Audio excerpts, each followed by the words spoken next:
ದಿವಸದಿಂದ J Kisan market ಹಾಗೂ APMC market ಏನು ಡಿಸ್ಕಷನ್ ನಡೀತಾ ಇದೆ ಆ ಒಂದು ಅಧ್ಯಾಯಕ್ಕೆ ಇವತ್ತು ಒಂದು ರೀತಿಯ ಸಮಾಪ್ತಿ ಸಿಕ್ಕಿದೆ. ಏನಾಗಿದೆ ಅಂದರೆ ಇವತ್ತು ಬೆಳಿಗ್ಗೆ ನಮ್ಮ ಎಲ್ಲ ರೈತ ಬಾಂಧವರು ಮುಖಂಡರು ಎಲ್ಲರೂ ಬಂದು ಅಧಿಕಾರಿಗಳಿಗೆ ಹಾಗೂ ನನಗೆ ಒಂದು ಬೇಡಿಕೆಯನ್ನು ಇಟ್ಟಿದ್ದಾರೆ.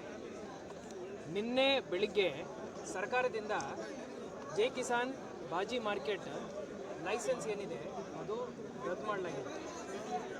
ಈ ನಿಟ್ಟಿನಲ್ಲಿ ರೈತ ಬಾಂಧವರು ಏನು ಬೇಡ್ಕೊಂಡಿದ್ದಾರೆ ಅಂದರೆ ಲೈಸೆನ್ಸ್ ರದ್ದಾದ ನಂತರ ಅಲ್ಲಿ ಯಾವುದೇ ರೀತಿಯ ವ್ಯವಹಾರ ಚಟುವಟಿಕೆ ನಡೆಸಲಿಕ್ಕೆ ಆಗಲ್ಲ, ಅದು ಕಾನೂನು ಬಾಹಿರವಾಗಿ ಆಗುತ್ತೆ ಅಂತ ಅವರು ನಮಗೆ ಹೇಳಿದರು. ಸರ್ಕಾರದ ಆದೇಶ ಆದ ತಕ್ಷಣ ನಾನು AC ಅವರ ಅಧ್ಯಕ್ಷತೆಯಲ್ಲಿ ಒಂದು ತಂಡದ ರಚನೆ ಮಾಡಿದ್ದೀನಿ.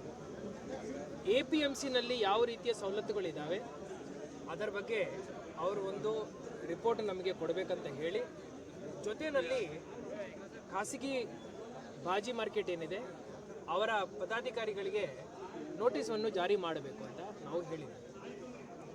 ಜೊತೆಯಲ್ಲಿ ಒಂದು 48 ಗಂಟೆ ಅವರಿಗೆ ಅವರ ಕಡೆ ಇರೋ ಸ್ಟಾಕ್ ಮತ್ತು ಇತರ ಸಾಮಗ್ರಿ ಏನಿದೆ ಅದನ್ನು ವ್ಯವಸ್ಥಿತವಾಗಿ ಡಿಸ್ಪೋಸ್ ಮಾಡಿಕೊಳ್ಳಿಕ್ಕೆ ಅವರಿಗೆ ಅವಕಾಶ ನಾವು ಕೊಟ್ಟಿದ್ದೀವಿ. ಆದರೆ ವ್ಯಾಪಾರ ಮಾಡಲಿಕ್ಕೆ ಅವಕಾಶ ಇಲ್ಲ ಅಂತ ನಾವು ಸ್ಪಷ್ಟವಾಗಿ ಹೇಳಿದ್ವಿ. ಇವತ್ತು ನಮ್ಮ ರೈತ ಬಾಂಧವರು ಬಂದು ನಮಗೆ ಬೇಡ್ಕೊಂಡಿದ್ದ ನಂತರ ನಾನು ನಮ್ಮ ಕಮಿಷನರ್ ಆಫ್ ಪೊಲೀಸ್ರವರು, ಇಲ್ಲಿನ ಬೆಳಗಾವಿ ನಾರ್ತ್ ಶಾಸಕರು ಬಂದು ನಾವೆಲ್ಲರೂ ಖಾಸಗಿ ಬಾಜಿ ಮಾರ್ಕೆಟ್ ಅವರ ಪದಾಧಿಕಾರಿಗಳ ಜೊತೆ ಸರಿಸುಮಾರು 2 ತಾಸು ನಾವು ಮೀಟಿಂಗ್ ಮಾಡಿದ್ದೀವಿ. ಮೀಟಿಂಗಲ್ಲಿ ನಾವು ಒಂದೇ ವಿಚಾರ ಹೇಳಿದ್ದೀವಿ, ಕಾನೂನು ಬಾಹಿರವಾಗಿ ಯಾವುದೇ ಚಟುವಟಿಕೆ ಮಾಡಲಿಕ್ಕೆ ಅವಕಾಶ ಇಲ್ಲ ಅಂತ.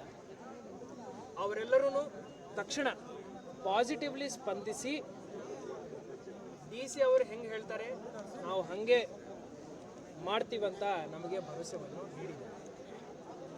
ನಾಳೆಯಿಂದ ನಾವು ವ್ಯಾಪಾರ ಮಾಡಲ್ಲ, ಕಾನೂನು ಬಾಹಿರವಾಗಿ ಯಾವುದೇ ಚಟುವಟಿಕೆ ಮಾಡೋ ಆಸಕ್ತಿ ನಮಗೂ ಇಲ್ಲ ಅಂತ ಹೇಳಿ ಅವರು ನನಗೆ ನಮ್ಮ ಎಲ್ಲ ನನ್ನ ಸಹೋದ್ಯೋಗಿಗಳಿಗೆ ನಂಬಿಕೆಯನ್ನು ಕೊಟ್ಟಿದ್ದಾರೆ.